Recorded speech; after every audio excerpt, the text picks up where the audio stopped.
ಸ್ವತಃ ಮುಖ್ಯಮಂತ್ರಿಗಳು ಹೇಳಿದ್ದಾರೆ, ಒಂದು ಬ್ಯಾನರ್ ಕಟ್ಟುವಂತ ಸಣ್ಣ ಜಗಳನ ಹ್ಯಾಂಡಲ್ ಮಾಡಕ್ಕೆ ಯೋಗ್ಯತೆ ಇಲ್ಲ ನಿಮಗೆ ಅಂತ ಹೇಳಿದ್ದಾರೆ. ಒಂದು ರೀತಿ ಪೊಲೀಸರ ಇಲಾಖೆಯನ್ನೇ ಬೆತ್ತಲ್ ಮಾಡಿಬಿಟ್ಟಿದ್ದಾರೆ. ಅವತ್ತು ನಾನು ನೋಡಿದೆ, ಮಾರನೇ ದಿನ ಪರಮೇಶ್ವರ್ ಅವರು ಇದ್ರಂತೆ ಆ ಸಭೆಯಲ್ಲಿ. ಅವತ್ತು ಮಾಧ್ಯಮದಲ್ಲಿ ಆಚೆ ಬಂದಿದ್ದು ಪೊಲೀಸ್ ಇಲಾಖೆಗೆ ಮುಖ್ಯಮಂತ್ರಿಗಳ ಒಂದು ಮಾತೇನು ಹೇಳಿದ್ರು, ಅದು ಪೊಲೀಸ್ ಇಲಾಖೆಯನ್ನ ಒಂಥರ ಬೆತ್ತಲೆ ಮಾಡಿದ್ರು. ಅಂದ್ರೆ ನಿಮ್ಗೆ ಬ್ಯಾನರ್ ಕಟ್ಟಕ್ಕೆ ಅದನ್ನ ತಡೆಯಕ್ಕೆ ಹೋಗ್ತಾ ಇಲ್ಲ, ಅಲ್ಲ ಅದನ್ನ ಕಂಟ್ರೋಲ್ ಮಾಡಕ್ಕೆ ಹೋಗ್ತಾ ಇಲ್ಲ ಅಂತ ಹೇಳಿದ್ರು. ಒಂದು ಮುಖ್ಯಮಂತ್ರಿಗಳೇ ಒಪ್ಕೊಂಡಿದ್ದಾರೆ, ಅಂದ್ರೆ ನಾಲಾಯಕ ಆಗಿದೆ ಪೊಲೀಸ್ ಇಲಾಖೆ ಅಂತ ಹೇಳಿ ಅದನ್ನು ಹೇಳಿದ್ದಾರೆ. ಪೊಲೀಸರೇ ಕಳ್ಳರ ಹುಟ್ಟಿದಾರಲ್ಲಪ್ಪ ಅಂತ ಹೇಳಿದ್ದಾರೆ. ಅದನ್ನು ಬಂದಿದೆ ಪತ್ರಿಕೆಯಲ್ಲಿ. ಯಾರು ಹೇಳಿರೋದು? ಈ ರಾಜ್ಯದ ಘನವೆತ್ತ ಮುಖ್ಯಮಂತ್ರಿಗಳು. ಯಾರು ಈ ರಾಜ್ಯವನ್ನ ಕಾಪಾಡಬೇಕಾಗಿತ್ತು, ಆ ಕಾಪಾಡುವಂತ ಆ ದಂಡ ಇರುವಂತ ದಂಡನಾಯಕ ಅವ್ರ ಬಾಯಲ್ಲೇ ಬಂದಿದೆ ಈ ಪೊಲೀಸ್ ಇಲಾಖೆ ನಾಲಾಯಕ್ ಅಂತ ಹೇಳ್ಬಿಟ್ಟು. ಅಧ್ಯಕ್ಷರು, ಒಂದೇ ಒಂದು ವರ್ಡ್ ನಾನು ಹೇಳ್ತೀನಿ ನಿಮ್ಗೆ. ಜನಾರ್ದನ್ ರೆಡ್ಡಿ ಮನೆ ಮೇಲೆ ದಾಳಿ ಆಯಿತು.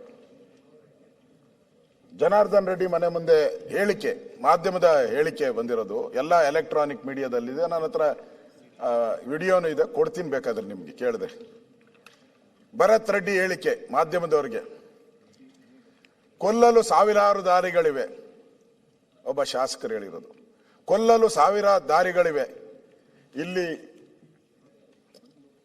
ಇಲ್ಲಿಗೆ ಬಂದು ಏನೂ ಮಾಡಬೇಕಾಗಿಲ್ಲ. ವಾಲ್ಮೀಕಿ ಅಜ್ಜನ ಕಾರ್ಯಕ್ರಮ ಇಲ್ಲದಿದ್ದರೆ ಅವರ ಮನೆಯನ್ನು ಸುಟ್ಟು ಹಾಕುತ್ತಿದ್ದೆ. ಇಲ್ಲಿ 5-6 ಸಾವಿರ ಜನ ನನ್ನವರು ಬಂದಿದ್ದಾರೆ. ನಾನು ಅಂದುಕೊಂಡರೆ 5 ನಿಮಿಷದಲ್ಲಿ ಬಳ್ಳಾರಿಯನ್ನ ಭಸ್ಮ ಮಾಡಬಲ್ಲೆ. ಇದು ಬಂದಿರೋದು. ನಾನೇನ ಸುಳ್ಳು ಹೇಳ್ತೀನಿ ಅಂದ್ರೆ ನೋಡಿ, ಆಡಿಯೋ ಇದೆ, ಹಾಕಿ ತೋರಿಸಿ. ಏನ್ ತಪ್ಪಿದ್ರೆ ನನ್ನ ಮೇಲೆ, ಮೊನ್ನೆನೂ ಹೇಳಿದ್ದೀನಿ, ತಪ್ಪಿದ್ರೆ ನನ್ನ ಮೇಲೆ ಕ್ರಮ ತೆಗೆದುಕೊಳ್ಬೇಕಾದ್ರೆ. ವಿಡಿಯೋ ನಡೆದಂತ ಘಟನೆ, ಅವ್ರು ಕೊಟ್ಟಿರೋ ಹೇಳಿಕೆ ಬೇಕಾದ್ರೆ ಇದು ಫೋರೆನ್ಸಿಕ್ ಕಳಿಸಿ ಬೇಕಾದ್ರೆ. ಅಂದ್ರೆ ಇವರು ಚುನಾಯಿತ ಪ್ರತಿನಿಧಿನೋ ಏನ್ ಭಯೋತ್ಪಾದಕರನ್ನು? ಈ ಕಾಯ್ದೆ ಬೇರೆ ಇನ್ನೂ ಸೈನ್ ಆಗಿಲ್ಲ. ಸ್ಟೇಟ್ಮೆಂಟ್ ಹೇಳಿರೋದು ಇಲ್ಲೇ ಇದೆ, ನಾನು ಕೊಟ್ಟಿದ್ದೀನಿ. ಗೃಹ ಸಚಿವರು ಹೇಳಿ ಅದನ್ನ ಸುಳ್ಳು ಅಂತ ಹೇಳಿದ್ರೆ ನಾನು ಇಲ್ಲೇ ಕ್ಷಮಾಪಣೆ ಕೇಳ್ಬಿಡ್ತೀನಿ, ಬೇಕಾದ್ರೆ ಸದನದಲ್ಲೇ ನಾನು ಕ್ಷಮಾಪಣೆ ಕೇಳ್ತೀನಿ.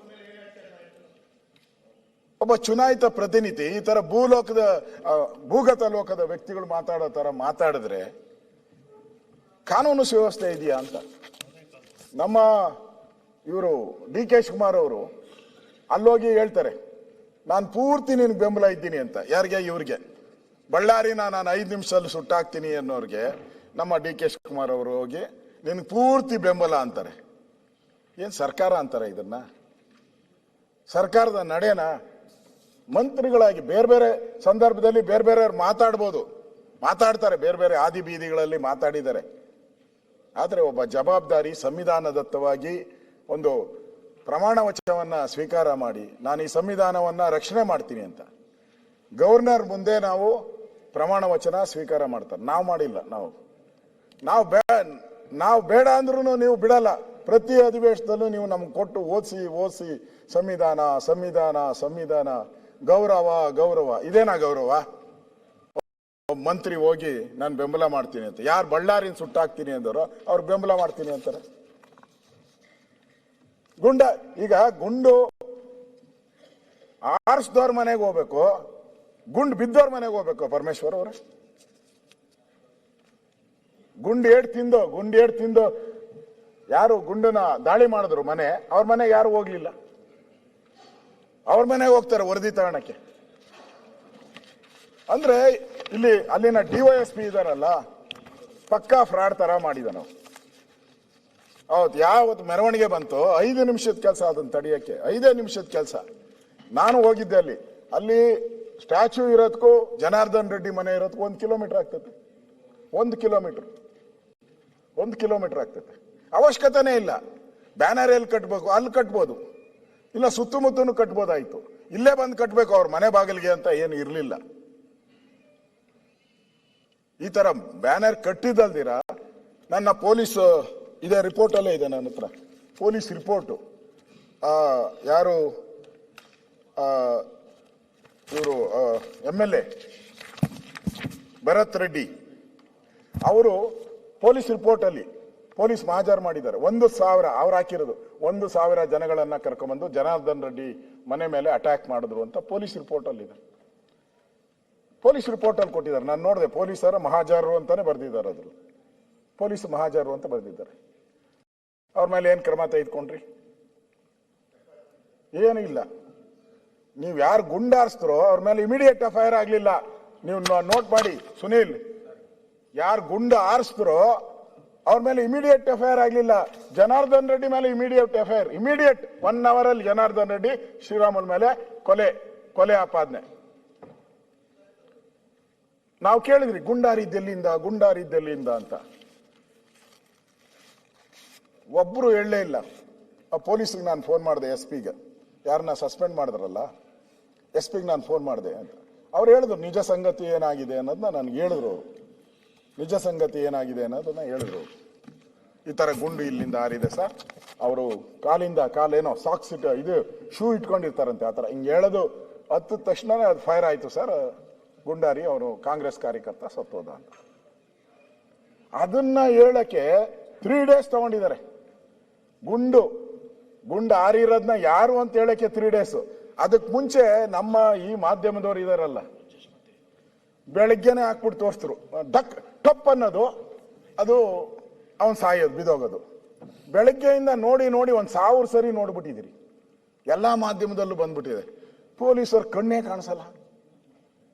ಯಾಕಪ್ಪ ಹಿಂಗ್ ಸುಳ್ಳಾಗ್ತಾ ಇದ್ದೀರಾ ಅಂತ ಮಾಧ್ಯಮದವ್ರನ್ನೂ ಕೇಳಿಲ್ಲ. 3 ದಿನ ಆದ್ಮೇಲೆ ಹೇಳಿದ್ರು ಗುಂಡು ಅಚಾನಕ್ ಆಗಿ ಹಾರ್ಬಿಡ್ತಂತೆ. ಅಚಾನಕ್ ಹಾರಿದ್ರೆ ಜನಾರ್ದನ್ ರೆಡ್ಡಿ ಮನೆ ಮೇಲೆ ಯಾಕೆ ಹಾರ್ಬೇಕಾಯ್ತು ಗುಂಡು? ಅವ್ರ ಮನೆ ಗ್ಲಾಸ್ಗಳಿಗೆಲ್ಲ ಹಾರಿತ್ತು, ಯಾಕೆ ಹಾರ್ಬೇಕಾಯ್ತು? ಇದೆಲ್ಲ ಪೂರ್ವ ಯೋಜಿತ ಅಂತ ಹೇಳ್ತತೆ. ಇಲ್ಲಿ ನೋಡಿ ಪಿಸ್ತೂಲ್ಗಳು, ಅಧ್ಯಕ್ಷರ ನಿಮ್ ಕೈ ಸಾಕ್ಷಿ, ಅವ್ರಿಗಿನ್ನೂ ನಮ್ಮ ಪೊಲೀಸವ್ರಿಗೆ ಸಿಕ್ಕೇ ಇಲ್ಲ. ನೋಡಿ ಪಿಸ್ತೂಲ್ಗಳು ಇಟ್ಕೊಂಡಿರೋದು, ನಿಮ್ಗೆ ಕೊಡ್ತೀನಿ ತೋರಿಸಬೇಕಾದ್ರೆ. ಪಿಸ್ತೂಲ್ಗಳು ಕೈಯಲ್ಲಿ ಇಟ್ಕೊಂಡಿರೋ ಆರಾಮ್ಸೆ ಫೋಟೋಗ್ರಾಫ್ ಅಲ್ಲಿ ಬಂದಿದೆ.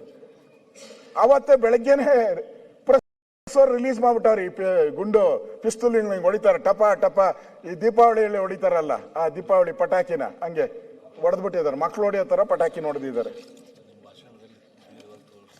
ಅದರಿಂದ ಅಧ್ಯಕ್ಷರೇ, ನಾನು ಸುನೀಲ್ ಮಾತಾಡ್ತಾ ಇದ್ದಾರೆ, ಹೆಚ್ಚಿಗೆ ತಗೊಳಕ್ ಹೋಗಲ್ಲ. ತಿರ್ಗಾ ನೆನ್ನೆ ಎಲ್ಲ ನನ್ ಕಾಟ ಕೊಟ್ಟಿದ್ದಾರೆ.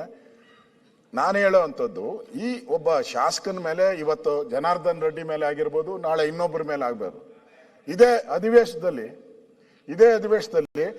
ಅವರು ಈ ಕಡೆ ಬಂದು ನಾವು ಆ ಕಡೆ ಬಂದಾಗ ಇದೇ ರೀತಿ ಅವ್ರಿಗೇನ ಆದಾಗ ಅವ್ರು ಯಾವ ರೀತಿ ಪ್ರತಿಕ್ರಿಯೆ ಮಾಡ್ತಾರೆ? ಅದಾಗಬಾರ್ದು, ಯಾರಿಗೂ ಆಗ್ಬಾರ್ದು. ಗೂಂಡಾಗಿರಿ ಯಾರು ಮಾಡಬಾರ್ದು ಅನ್ನೋದೇ ನಂದು. ಇದು ಜನಾರ್ದನ್ ರೆಡ್ಡಿ ಅವ್ರದ್ದು ಫೇರ್, ಕಣ್ಣಿಗೆ ಕಾಣೋ ರೀತಿ ಇರುವಂತ ಕೇಸ್ ಇದು. ಎಲ್ಲ ದಾಳಿ ಮಾಡಿರೋದು, ಅಟ್ಯಾಕ್ ಮಾಡಿರೋದು ಎಲ್ಲನೂ ಕೂಡ ಕಣ್ಣಿಗೆ ಕಾಣೋ ರೀತಿ. ಆದ್ರೆ ಇದುವರೆಗೂ ಯಾರು ಮೇನ್ ಇದ್ದಾರೆ ಅವ್ರನ್ನ ಇದುವರೆಗೂ ಬಂಧಿಸೇ ಇಲ್ಲ. ಪರಮೇಶ್ವರ್ ಅವರೇ ಕೇಳಿದೆ ನಾನು, ಏನ್ ಮಾಡಿದ್ರಿ ಅಂತ. ಅವ್ರು ಹೇಳಿದ್ರು, ಸರ್ ಆ ಗನ್ಗಳನ್ನ ಕರೆದ್ರಿ, ಅವ್ರನ್ನ ಗನ್ಗಳು ಇಟ್ಕೊಂಡಿದ್ದೀರಿ ಸರ್ ಅಂತಂದ್ರು. ಗನ್ಗಳು ಇಟ್ಕೊಂಡಿದ್ದೀನಿ ಅಂದ್ರು. ಪೊಲೀಸರು ಅಂದ್ರೆ ಹಿಂಗೇನಾ? ಯಾರು ಬುಲೆಟ್ ಹಾರಿಸ್ತಾ ಅವ್ನ್ ಬೆಳಗ್ಗೆ ಕರೆದ್ಬಿಟ್ಟು ಸ್ವಲ್ಪ ನಿನ್ ಗನ್ಗಳು ಕೊಟ್ಟು ಹೋಗಪ್ಪ ಅಂತ ಇಸ್ಕೊಂಡವ್ರೆ. ಬಂಧಿಸೇ ಇಲ್ಲ. ಇಷ್ಟೆಲ್ಲ ಮಾಧ್ಯಮದಲ್ಲಿ ಬಂದು ಅವ್ನು ಬಂಧಿಸೇ ಇಲ್ಲ ಅಂದ್ರೆ ಯಾರ ಒತ್ತಡ ಇದೆ? ಸರ್ಕಾರದ ಒತ್ತಡ ಇಲ್ಲ ಅಂತಂದ್ರೆ, ಸರ್ಕಾರದ ಇನ್ಫ್ಲೂಯೆನ್ಸ್ ಇಲ್ಲ ಅಂತ ಹೇಳಿದ್ರೆ ಇಲ್ಲಿ ಅವನ್ನ ಯಾಕೆ ಬಂಧಿಸಿಲ್ಲ? ಅವನು ಓಡೋಗಕ್ಕೆ ಯಾಕೆ ಬಿಟ್ರು? ಸತ್ತಿದ್ದಾನೆ ಒಬ್ಬ. ಮರ್ಡರ್ ಕೇಸ್ ಇದು, ಏನೋ ಗಲಾಟೆ ಕೇಸ್ ಅಲ್ಲ, murder case. Very very serious. Police ಇಲಾಖೆಯಲ್ಲಿ ಬೇರೆ ಎಲ್ಲಾ ಕೇಸ್ಗಳು ಬೇರೆ ತರ ನೋಡಿದ್ರು ಮರ್ಡರ್ ಕೇಸ್ನ ಯಾವುದೇ ರೀತಿ ಚ್ಯುತಿ ಬರ್ದಂಗೆ ನೋಡುವಂಥದ್ದು ಪೊಲೀಸ್ ಇಲಾಖೆ. ಆದ್ರೆ ಇದರಲ್ಲೇ ದಾರಿ ತಪ್ಪಿದ್ದಾರೆ ಇವರು. ಇದರಿಂದ ಅಧ್ಯಕ್ಷರೇ, ಈ ಜನಾರ್ದನ್ ರೆಡ್ಡಿ ಅವರ ಮೇಲೆ ಆಗಿರುವಂತ ಹಲ್ಲೆ ಇದೆಯಲ್ಲ, ಇದು ಸರಿಯಾದಂತ ದಾರಿಯಲ್ಲಿ ಹೋಗ್ತಾ ಇಲ್ಲ, ದಾರಿ ತಪ್ತಾ ಇದೆ. ಯಾರು ಅಪರಾಧಿ ಇದನ್ನ ಅವ್ನು ಶಿಕ್ಷೆ ಆಗ್ಬೇಕು ಅನ್ನೋದು ನಂದು ಉದ್ದೇಶ ಅಷ್ಟೇ. ಯಾರಾಗ್ತಾರೆ MLA ಅಭ್ಯರ್ಥಿ 2028 ಶೀಘ್ರದಲ್ಲೇ. ಪ್ರತಿದಿನ ಒಂದೊಂದು ಕ್ಷೇತ್ರದ ಟಿಕೆಟ್ ಆಕಾಂಕ್ಷಿಗಳ ಸಂಪೂರ್ಣ ಮಾಹಿತಿ ಪೊಲಿಟಿಕಲ್ ಜರ್ನಲಿಸ್ಟ್ KM ಶಿವಕುಮಾರ್ ಅವರಿಂದ.